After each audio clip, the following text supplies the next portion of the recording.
Can exercise really help to heal and repair a rotator cuff tear?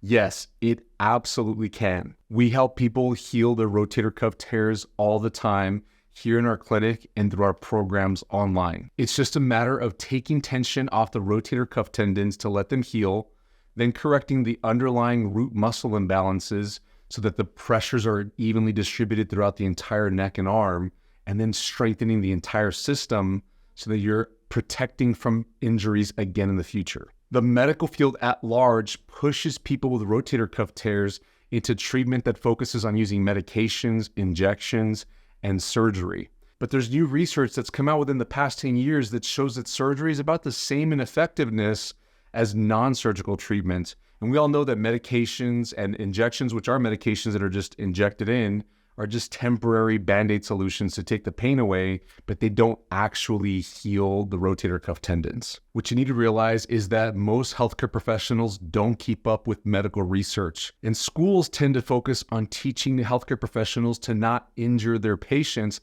not necessarily heal them all the way. This leads to healthcare practitioners focusing their treatments on what's covered by insurance, and they'll default to what they were taught in school. So if you're seeing a typical family physician, a general physician, they tend to be doctors of medicine, so their treatments will focus on using medicines. If you're seeing a surgeon, then their training was heavily in surgery. They're probably very skilled at that, but they're going to offer you surgical solutions.